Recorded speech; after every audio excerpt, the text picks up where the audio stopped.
सम्माननीय सभामुख महोदय, विशेष गरेर बर्खा लागेसँगै मनसुन सुरु भएसँगै देशभरि के कस्ता तयारीहरू गरिएका छन्, नागरिकको जीवनको रक्षा गर्नका लागि सरकार विशेष गरेर गृह मन्त्रालय र यसका मातहतका निकायहरूको तयारी कस्तो छ भनेर सम्मानित सदनमा प्रश्नहरू उठिरहेका, जिज्ञासाहरू आइरहेका र सम्मानित सदनमा सम्पूर्ण सरकारवाला र आम सर्वसाधारणलाई जानकारी दिनुपर्ने कर्तव्य र उद्देश्य सहित यहाँ उपस्थित भएको छु। यो समयका लागि सबभन्दा पहिला म सम्माननीय सभामुख महोदयलाई धेरै धेरै धन्यवाद दिन चाहन्छु। सबभन्दा पहिला यो सदनलाई जानकारी गराउन चाहन्छु कि विगत 1 महिनादेखि गृह मन्त्रालयका विभिन्न निकायहरू आउँदै गरेको मनसुनी विपदबाट नागरिकलाई कसरी जोगाउन सकिन्छ, विगतका वर्षहरूमा कहाँ कमी कमजोरीहरू भए, स्रोत साधनको उपलब्धताको अवस्था के छ, उपलब्ध स्रोत साधनहरूलाई आम नागरिकलाई तत्काल पुर्याउन सक्ने संयन्त्र र व्यवस्थापन कस्तो छ भन्ने विषयमा पछिल्लो 1 महिना सिङ्गो गृह मन्त्रालयले आफ्नो समय खर्च गरेको छ, जसमा सरकारवालाहरूसँगको छलफल, हामीसँग उपलब्ध सामग्रीहरूको लगत सङ्कलन र तिनलाई तत्काल अगाडि बढाउन सकिने प्रावधानहरूका बारेमा, संयन्त्रहरूका बारेमा गहन छलफल र निष्कर्ष निकालिएको छ। आज यो सम्मानित सदनलाई र देशभरिका सम्पूर्ण आम नागरिकहरूलाई यसबारेमा केही बुदागत महत्त्वपूर्ण जानकारी गराउन चाहन्छु। सबभन्दा पहिला सदनमा पनि उठेको विषय नै छ। जल तथा मौसम विज्ञान विभागले यस वर्षको मनसुन देशका अधिकांश स्थानमा सरदरभन्दा बढी वर्षा हुने सम्भावना बताएको कुरा मान्य सांसदहरूले सदनबाट पनि जानकारी गराउनु भएको छ, जानकारी प्राप्त भएकै छ। जसअनुसार अधिकांश स्थानहरूमा सरदरभन्दा बढी सम्भावना भएको देखिएको छ। 35 देखि 65% रहेको वर्षाको सम्भावना रहेको विभागको आकलनका कुराहरू आएका छन् र यस वर्ष मौसमी विषमताका घटनाहरू बढी हुने अनुमान त्यसै आधारमा पनि लगाइएको छ। यस प्रकारको परिदृश्यलाई समेत सम्बोधन गर्ने गरी मनसुन पूर्व तयारी तथा प्रतिकार्य राष्ट्रिय कार्ययोजना 2081लाई भर्खरै मिति 81/2022 को कार्यकारी समितिको बैठकबाट पारित गरी सबै मन्त्रालय, विभाग तथा अन्य सम्बद्ध निकायलाई कार्यान्वयनका लागि निर्देशन दिने गरी तयारी गरिएको कुरा म यो सम्मानित सदनलाई जानकारी गराउन चाहन्छु। हामी कार्ययोजनामा उल्लेख भए अनुरूपको कार्य गर्न प्रदेश सरकार, स्थानीय सरकारलाई समेत समन्वयमा राखी ती तहहरूलाई समेत अनुरोध गरिएको र निरन्तर समन्वय भइरहेको कुरा पनि सम्मानित सदनलाई जानकारी गराउन चाहन्छु। सम्मान्य सभामुख महोदय, यस वर्ष विपदमा करिब 18,01,000 नागरिक र 4,12,000 घरधुरी कुनै न कुनै रूपमा प्रभावित हुन सक्ने अनुमानका बारेमा सम्मानित सदनमा चर्चा चलि नै रहेको छ। त्यसैगरी मनसुनजन्य विपदबाट 83,000 घर परिवार प्रत्यक्ष प्रभावित हुन सक्ने र 18,000 घर परिवारलाई मनसुनजन्य विपदमा उद्धार र राहत दिनुपर्ने आकलन पनि हाम्रा पछिल्लो महिना गरिएका बैठकहरूबाट निस्किएको निष्कर्ष अध्ययनको डाटा हो। त्यसबारे पनि म जानकारी उपलब्ध गराउन चाहन्छु। कार्यकारी समितिकै बैठकबाट मनसुन सुरु भएदेखि हामीले राखेको मिति, हामीले सुरु गरेको मिति जेठ 19 देखि असोज 19 को समयलाई हामीले त्यो मितिभित्र राखेका छौँ, बर्खाजन्य मनसुनजन्य जोखिमको समय भनेर। यो कार्यकारी समितिकै बैठकबाट मनसुन सुरु भएदेखि अन्त्य नहुँदासम्मका लागि गृह मन्त्रालयको विपद तथा द्वन्द्व व्यवस्थापन महाशाखाका सहसचिवको नेतृत्वमा मनसुन पूर्व तयारी तथा प्रतिकार्य कमान्ड पोस्टको स्थापना गर्ने निर्णय भएको छ, जसमा सबै सुरक्षा निकाय र विपद व्यवस्थापनसँग प्रत्यक्ष सरोकार राख्ने विभिन्न मन्त्रालय र विभागका प्रथम श्रेणीका अधिकारीहरूले कार्य गर्नेछन्। कमान्ड पोस्टले मौसम पूर्वानुमानको जानकारी लिई जोखिमको आकलन गरी प्रभावका आधारमा पूर्व तयारी र विपदका घटनापछिको प्रतिकार्यको योजनाको प्रभावकारी कार्यान्वयन गराउनको लागि वान स्टप सेन्टरको रूपमा संयोजनकारी भूमिका खेल्नेछ। यसै पोस्टले विपद व्यवस्थापनका लागि परिचालित हुने सरकारी, गैर सरकारी एवं वैदेशिक सहयोगबाट प्राप्त हुने सामग्रीको परिचालनमा समेत समन्वय गर्नेछ। यो कमान्ड पोस्टले कुनै अन्य ठाउँमा समन्वय गर्नुपर्ने भए यसले आफैले समन्वय गर्नेछ। यसलाई तत्काल कार्यान्वयनमा ल्याइएको छ। कहीँ कतै समन्वयको अभावको कारणले गर्दाखेरि सामग्रीहरू नजाने, पैसाको निकासी नहुने जस्ता कुराहरूबाट विगतमा भएका अनुभवहरूबाट सिकेर कमान्ड पोस्टलाई पूर्ण अधिकार प्रदान गरिएको छ। कमान्ड पोस्टले प्रत्यक्ष रूपमा आवश्यक पर्दा गृहमन्त्री, गृह सचिव र आवश्यक परे प्रधानमन्त्रीसँग समेत समन्वय गर्न सक्ने गरी अधिकार सम्पन्न बनाइएको कुरा पनि म सम्मानित सदनलाई जानकारी गराउन चाहन्छु। त्यसका लागि अहिले नै आजैबाट नै सुरु हुने गरी 24 घण्टा 1149 नम्बरको टोल फ्री नम्बरलाई आजैबाट असोज 29 गतेसम्मका लागि 24 घण्टा यस्ता सूचनाहरू दिनका लागि तैनात राखिएको छ र टोली आजदेखि नै काम गरिरहेको पनि सम्मानित सदनलाई जानकारी गराउन चाहन्छु। सम्माननीय सभामुख महोदय, कहिलेकाहीँ एकद्वार प्रणालीका रूपमा सामग्रीहरू आउने, सहयोगहरू आउने, तर त्यो एकद्वार प्रणाली भनेको एकै ठाउँमा थन्किएर बस्ने, एकै ठाउँमा जम्मा भएर बस्ने र आवश्यक परेका मानिस वर्ग र परिवारमा नपुग्ने विगतका तिता अनुभवहरूलाई अध्ययन गरी यसपटक त्यसलाई चुस्त व्यवस्थापन गर्ने हामीले व्यवस्था मिलाएका छौँ। अर्थात् कुनै पनि सामग्री एक द्वारबाट व्यवस्थापन हुन्छ, तर एक द्वारबाट व्यवस्थापन हुनु भनेको एकै ठाउँमा थुप्रिनु होइन। त्यो व्यवस्थापन गर्ने त्यो निकायले, त्यो पोस्टले कहाँ आवश्यक परेको छ सुरुवातबाट नै त्यतैतिर पठाइदिनेछ, जसका कारणले गोदाममा टन्नै सामान थन्किने तर आवश्यक परेका परिवारमा नपुग्ने विगतका समस्या यस वर्ष हल हुने अनुमान गरेको छु र 1149 नम्बरबाट 24 घण्टा यसबारे जानकारी दिने व्यवस्था मिलाएको कुरा सम्मानित सदनलाई जानकारी गराउन चाहन्छु।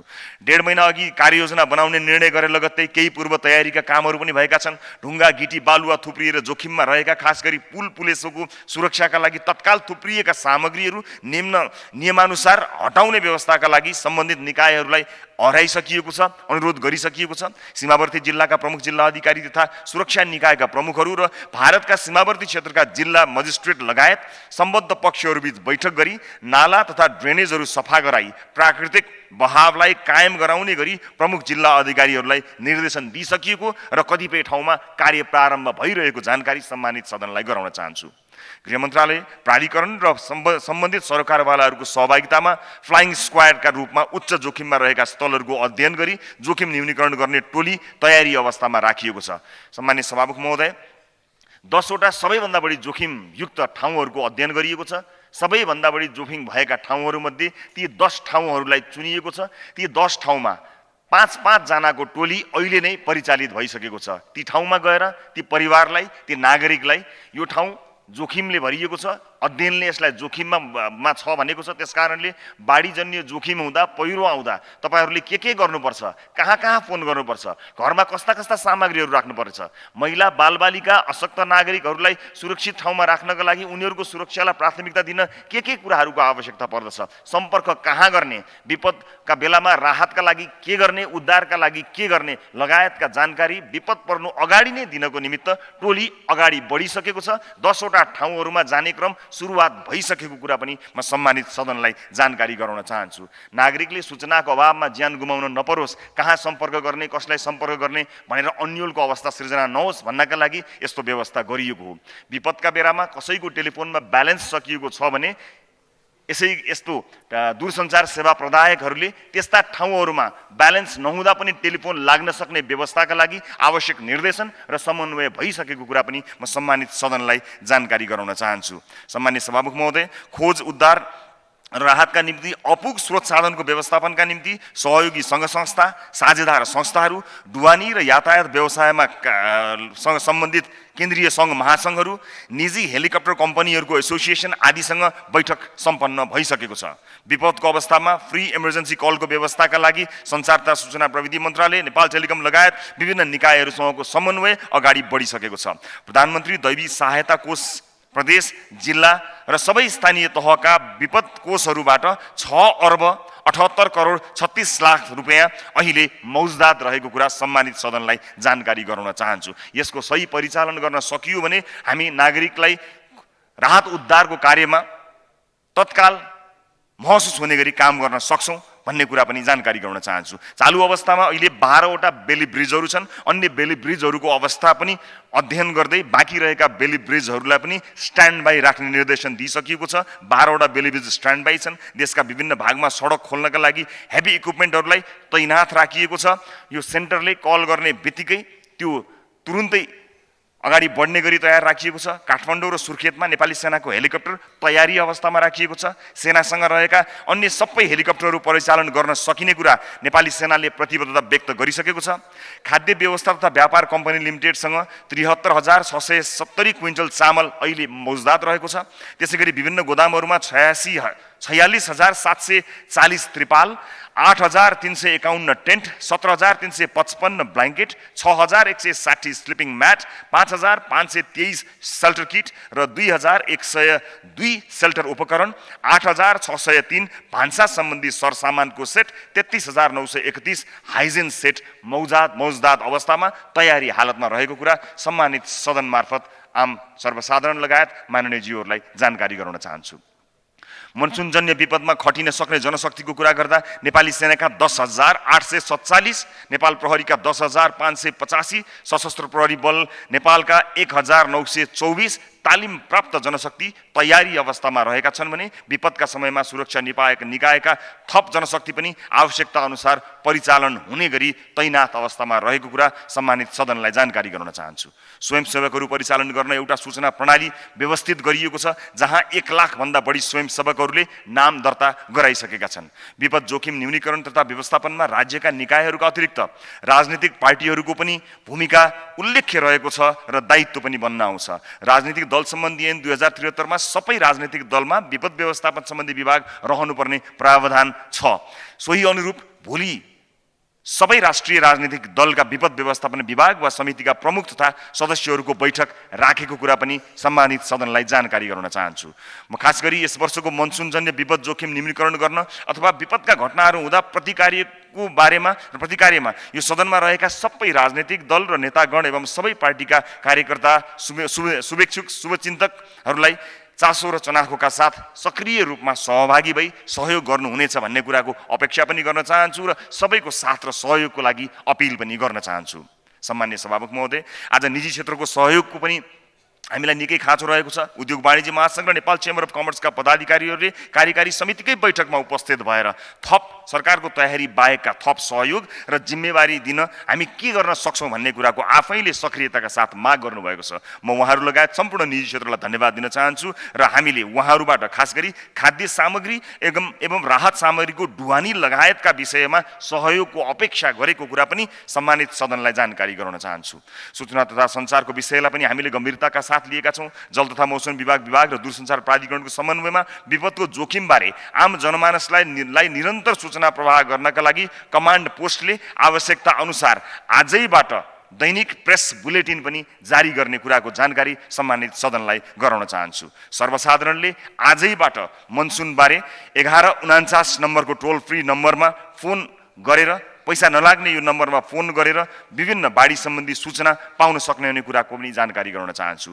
विपद पोर्टल .gov.np लगायत अन्य विभिन्न सूचना प्रणालीहरू सक्रिय छन्, जहाँबाट नागरिकहरूले सहजै विपदका बारेमा जानकारी प्राप्त गर्न सक्नुहुनेछ। नागरिकको जीवन बचाउने कुरा सबैभन्दा महत्त्वपूर्ण कुरा छ। कुनै नीति नियम नियमावलीले पूर्व तयारी एवं प्रतिकार्यमा अवरोध गर्नु हुँदैन भनेर हामी लागि परिरहेका छौँ। विगत 1 महिनाको प्रयासबाट हामीले आवश्यक कार्यविधि आवश्यक नीति नियमहरूमा गर्नुपर्ने फेरबदल सुधारका कार्यहरू लगभग टुङ्ग्याएका छौँ। सम्मानित सदनलाई यही जानकारी गराउन चाहन्छु कि विगतका हाम्रा अनुभव र अहिले हामीले देखाएको तदारुकताले नागरिकले अकालमा ज्यान गुमाउन नपरोस् र सबैभन्दा पहिला विपदमा सरकार पुगोस्, सबैभन्दा पहिला राज्यका निकायहरू पुगुन् भन्ने कुरामा हामी सचेत रहँदै त्यसै अनुसारले योजना तर्जुमा गरेको कुरा सम्मानित सभामुख मार्फत सम्मानित सदनलाई जानकारी गराउन चाहन्छु। सम्मान्य सभामुख महोदय, विपदका बेलामा रिपोर्टिङ गर्न जाने पत्रकारहरू, स्वयंसेवामा खटिने मानिसहरूको उहाँहरूको जोखिमलाई पनि ध्यानमा राख्दै उहाँहरूलाई छोटो भए पनि तालिमको व्यवस्था गर्नका लागि यसै साता सम्बन्धित निकायहरूले जोड लगाउनु भएको छ। त्यस्ता तालिम प्राप्त गरेर रिपोर्टिङमा खटिएका र स्वयंसेवामा खटिएका मानिसहरूलाई कम जोखिम हुने कुराको सल्लाह र सुझाव आएको हुनाले त्यस्तो व्यवस्था पनि गृह मन्त्रालयले मिलाएको छ र स्वयंसेवा गर्न चाहने, सहयोग गर्न चाहनेहरू बीच कहिलेकाहीँ समन्वयको अभावमा सहयोग गर्न चाहनेहरू र सहयोगको अपेक्षा गर्नेहरू बीचको तालमेल नमिल्नेको परिप्रेक्ष्यमा यसपटक सहयोग गर्ने चाहनेहरूका लागि विशेष सेन्टरको स्थापना गरिनेछ र त्यही सेन्टर मार्फत कहाँ सहयोग चाहिएको छ त्यही सहयोगदाताहरूलाई जोडिदिने कार्यको पनि हामीले विशेष व्यवस्था मिलाएका छौँ। स्वदेश तथा विदेशमा भएका सम्पूर्ण नेपालीहरूले नेपालमा परेको विपदमा आफूलाई सहभागी गराएर सदैव आफूले सक्दो सहयोग गर्दै आउनु भएको छ। यसलाई निरन्तरता प्रदान गर्ने र त्यसलाई थप व्यवस्थित गर्ने कुरामा कमान्ड सेन्टरले विशेष चासोका साथ काम गरिरहेको छ। सम्पूर्ण निकायहरूसँगको बैठक सम्पन्न गरी यसपटक अझ बढी प्रभावकारी ढङ्गले विपद परिहालेका खण्डमा सरकार तैनात रहने कुरामा विशेष ध्यान दिइरहेको छ। राजमार्गहरू अवरुद्ध नहुन् भन्नका लागि विभिन्न निकायहरूसँग समन्वय गरेर तत्काल टेलिफोन गर्ने बित्तिकै, सम्पर्क गर्ने बित्तिकै आधी घण्टाभित्रमा सबै निकायहरू तत्काल फिल्डमा खटिसक्नु पर्ने व्यवस्था पनि हामीले विभिन्न विधि मार्फत तय गरेका छौँ। अन्त्यमा यति जानकारी गराउन चाहन्छु, प्रत्यक्ष रूपमा 11वटा मन्त्रालय, यसको प्रत्यक्ष गृह मन्त्रालय लगायत 11वटा मन्त्रालय सम्बन्धित मन्त्रालय हुने रहेछन्। 11,77,753 को नम्बरलाई हामीले विशेष ध्यान दिएका छौँ। अर्थात् 11वटा प्रत्यक्ष सरोकार राख्ने मन्त्रालय, 7 प्रदेश, 77 जिल्ला, जिल्ला प्रशासन कार्यालयहरू र 753 स्थानीय निकाय, 11,777 र 753 को समन्वय गरेर आम नागरिकलाई दुःख पर्दा सरकार छ, राज्य छ र हामीले अकालमा ज्यान गुमाउनु पर्दैन, हाम्रो जनधनको क्षति हुँदैन भन्ने कुराको महसुस गराउन सक्ने गरी पूर्व तयारी गरिएको छ। त्यसकारणले सम्मानित सदनमा उठेका कयौँ अन्य विषयहरूलाई पनि सायद यसले समावेश गर्यो होला भन्ने मैले आशा र अपेक्षा गरेको छु। अन्त्यमा सम्मानित सभामुख महोदय, भर्खरै माननीय अब्दुल खान लगायतका मान्यज्यूहरूले सुनसरीमा भएको घटना, भेप दुरुपयोगको घटना लगायतका विषयमा दिनुभएको कुराबाट गम्भीर ध्यान आकर्षण भएको छ। म यति मात्र प्रतिबद्धता व्यक्त गर्न चाहन्छु कि राजनीतिक दबावका कारणले कुनै पनि अपराधका घटना लुक्ने छैनन्, त्यसमा प्रतिबद्धता व्यक्त गर्न चाहन्छु र उठेका सदनमा यसपछि पनि उठ्ने र अघि उठेका सम्पूर्ण विषयहरूलाई गम्भीरतापूर्वक लिँदै त्यसलाई कार्यान्वयन गर्ने प्रतिबद्धता व्यक्त गर्दै फेरि पनि समयका लागि सम्मान्य सभामुख महोदयलाई धन्यवाद दिँदै आफ्ना भनाइ टुङ्ग्याउँछु। नमस्कार।